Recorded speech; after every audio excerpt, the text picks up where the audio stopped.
Welcome to our course on company law, focusing on company meetings. Let's discuss further in details. Here's what we'll cover: an overview of company meetings, general meetings, special types of meetings, quorum and voting, the role of the commission, and filing of resolutions. Let's start with an overview of company meetings. Definition and importance. What is a company meeting? A company meeting is a formal gathering of the members or directors of a corporation to deliberate on various business matters. Such meetings are essential for decision-making and providing a platform for discussions on key corporate issues, thus facilitating effective governance. Importance of meetings in corporate governance. Meetings serve as vital instruments for ensuring transparency and accountability within a company. They enable shareholders to voice concerns, influence strategic directions, and ensure that management acts in the best interests of stakeholders, reinforcing the principles of good governance. Legal framework. Companies Act 2017. The Companies Act 2017 provides the legal foundation for corporate governance in the context of company meetings, outlining various types, procedural requirements, and rights of shareholders.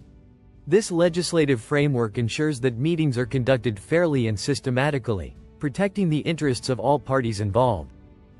There are three main types of meetings: statutory meetings, annual general meetings, and extraordinary general meetings. Each serves a unique purpose in corporate governance. Statutory meetings. Statutory meetings are mandatory gatherings for public limited companies, held within defined periods post-incorporation. These meetings allow for the presentation of the company's initial state and facilitate discussions on relevant formalities. Annual general meetings. AGMs. AGMs occur once a year and provide shareholders with an opportunity to review the company's performance, discuss financial statements, and make critical decisions, including the election of directors. They are a cornerstone of transparent corporate governance. Extraordinary general meetings, EGMs. EGMs are convened to address urgent matters requiring shareholder approval outside the scheduled AGMs. They provide flexibility to the management to seek immediate consensus on pressing issues, ensuring timely decision-making. Next, we'll dive into general meetings. Purpose and function. Discussion of key matters. General meetings are platforms for discussing important matters affecting the company's direction, such as strategic changes, financial performance, and policies. They enable synchronized efforts between management and shareholders. Appointment and removal of directors. General meetings play a critical role in the governance structure by allowing shareholders to appoint or remove directors. This process fosters accountability and alignment between the board and shareholders' interests. Voting on important resolutions. Members participate in pivotal voting processes during meetings to determine the path of the company's governance. These resolutions can include matters like approving budgets, mergers, and amendments to corporate bylaws. Requirements for calling general meetings. Notice period and agenda. A formal notice, detailing the meeting's date, time, location, and agenda, must be communicated to members within set time frames. This ensures all participants are adequately prepared for discussions and decision-making. Quorum requirements. For a general meeting to be valid, a quorum must be present. This refers to the minimum number of members required to conduct business, ensuring that the decisions made represent a sufficient collective will. Minutes of the meeting. Accurate minutes must be maintained, capturing discussions, resolutions made, and any dissent expressed. These records are crucial for accountability and serve as a reference for future discussions and decisions. Now, let's explore special types of meetings. Statutory meetings are mandatory post-incorporation. Mandatory nature and timing. Statutory meetings must be held within specific timeframes mandated by law, ensuring that new companies establish a foundation for governance and shareholder engagement right after incorporation. Key topics to be discussed. Topics typically covered in statutory meetings include the confirmation of directors, presentation of the company's financial status, and outlining future plans. This initial meeting establishes effective communication pathways among stakeholders. Annual general meetings, AGMs, timing and frequency. AGMs are to be held annually, typically within 6 months after the financial year end. This regularity is essential for maintaining an updated and engaged shareholder base regarding the company's performance and strategy. Discussion of financial statements. During AGMs, the financial statements are presented, analyzed, and approved by the shareholders. This provides clarity on the company's financial health and reassures stakeholders about its viability and operational effectiveness. Extraordinary General Meetings, EGMs, criteria for convening. EGMs can be called when urgent matters arise that cannot wait until the next AGM, such as significant corporate actions. This immediacy allows companies to react swiftly to business needs and market changes. Difference from AGMs. Unlike AGMs, which have a set agenda and frequency, EGMs are called as necessary and often address specific, urgent managerial or structural issues, providing flexibility in corporate governance. Next, we'll discuss quorum and voting requirements. Quorum requirements. AGMs and EGMs. Similar quorum requirements apply to AGMs and EGMs, reinforcing the need for adequate representation so that decisions reflect a broader consensus among the company's stakeholders. Board meetings. For board meetings, at least 2 directors must be present to constitute a quorum, reflecting the need for sufficient leadership presence when making strategic decisions. General meetings. The quorum for a general meeting is typically 25% of the total voting power or a minimum of 3 members. This ensures that enough representation is present to validate the meeting's decisions. Voting procedures. Methods of voting. Voting methods may vary, including show of hands, secret ballot, or electronic voting, depending on the company's constitution. Each method aims to ensure fairness and transparency during decision-making. Role of proxies. Members have the right to appoint proxies to vote on their behalf, allowing them to participate in decision-making even when they cannot attend meetings. Proxy voting ensures wider participation in corporate governance.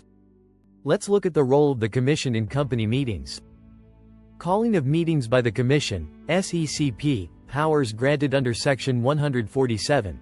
The Commission, SECP, has the authority to call for a general meeting if a company defaults on its obligations to convene meetings.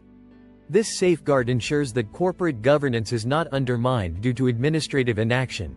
Procedures and conditions. When the Commission calls a meeting, it may issue specific directions, including considerations for quorum requirements, to ensure that the meeting fulfills legal obligations while maintaining order. Invalidating meetings. Material defects in procedure. Material defects in the notice or process during a meeting can lead to invalidation. Shareholders with significant voting rights can challenge such irregularities, protecting their interests and upholding proper governance practices. Court intervention and remedies.